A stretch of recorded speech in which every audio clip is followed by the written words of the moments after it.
Pas muda dia adalah pendekar hebat dan pemilik rumah susun di Kung Fu Hustle. Terjawab sudah mengapa orang-orang di tempat itu bela dirinya tingkat dewa.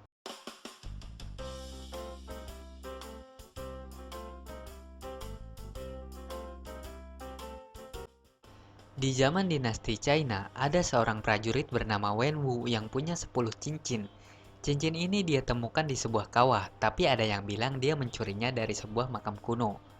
Cincin ini punya kekuatan dewa dan memberinya kehidupan abadi. Secara teknis ini gelang, tapi lebih enak nyebutnya cincin atau ten rings, seperti nama kelompoknya. Selama berabad-abad, dia disebut orang yang paling ditakuti dan dipanggil Mandarin. Dia memimpin ten rings yang tersebar di seluruh dunia. Dari zaman dinasti sampai modern, dia mengejar uang dan kekuasaan. Dia sudah menguasai dunia, tapi dia ingin lebih. Dia pun mencari negeri legenda bernama Talo, di mana makhluk mitos dan sihir kuno berada, tempat orang-orang berlatih seni bela diri para dewa. Mandarin mencari negeri itu dan di sana bertemu dengan Yingli, perempuan yang bisa mengimbangi kekuatannya dan mengalahkannya. Lalu dia setiap hari pergi ke tempat itu untuk bertemu dengannya. Perempuan itu juga menyukai Mandarin dan mereka saling berbagi. Perempuan itu mengajari Mandarin banyak hal baru.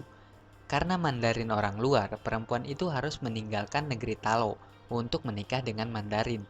Mandarin juga meninggalkan kekuasaannya, melepas cincinnya dan menjadi Wenwu si lelaki biasa. Mereka pun menikah dan dikaruniai anak lelaki yang dinamai Shang-Chi. Shang-Chi selalu diceritakan oleh ibunya tentang negeri Talo. Suatu malam, teman-teman Wenwu mendatangi rumahnya saat Wenwu tak ada. Istrinya menjawab, Wenwu lagi kerja dan akan menyampaikan apa yang ingin mereka sampaikan kepadanya saat dia kembali. Wenwu pun kembali, kemudian dia khawatir dan mendatangi temannya yang tadi. Dan teman-temannya memberitahu kalau beberapa tahun lagi akan ada monster yang menyerang bumi. Di tengah kekhawatirannya, dia semakin bahagia dikaruniai seorang putri dan menjadi keluarga kecil yang bahagia. Kemudian dia melatih kedua anaknya untuk menghadapi musuhnya di masa depan dan membangun kembali Ten Rings. Kedua anak itu menjadi dewasa dan masing-masing menjalani hidupnya. Shang-Chi tinggal di Amerika sedangkan adiknya memimpin sebuah usaha rumahan di Macau. Pada suatu hari, anak buah ayahnya dikirim untuk meminta mereka secara baik-baik agar pulang. Mereka pun pulang dan diceritakan semuanya, bahwa akan memenuhi takdir mereka yaitu melawan monster kegelapan.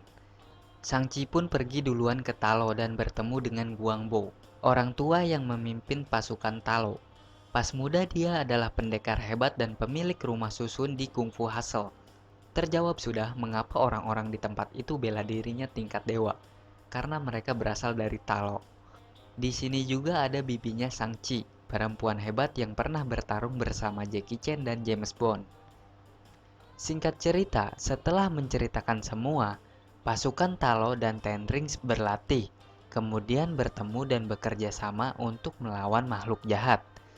Wenwu memakai cincin yang telah ia lepaskan dan memberi separuhnya pada Shang-Chi.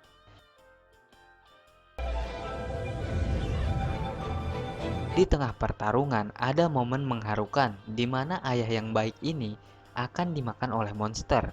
Alih-alih menggunakan cincinnya untuk membebaskan diri, dia memberikan semua cincinnya pada anaknya agar anaknya bertambah kuat dan mengalahkan semua monster itu. Dan ya, Shang-Chi dan Xialing dan pasukan Talo dan Ten Rings dan Katie, pokoknya semua orang yang ada di situ berhasil mengalahkan naga jahat itu. Nah, begitulah ceritanya. Tapi itu beda dari cerita di film Shang-Chi The Legend of the Ten Rings. Karena kalau suka Marvel pasti tahu dong what if itu apa. Di Marvel banyak universe atau semesta berbeda di mana yang terjadi di sana berbeda dengan yang kita tahu. Nah, di video ini adalah apa yang terjadi di semesta imajinasi saya.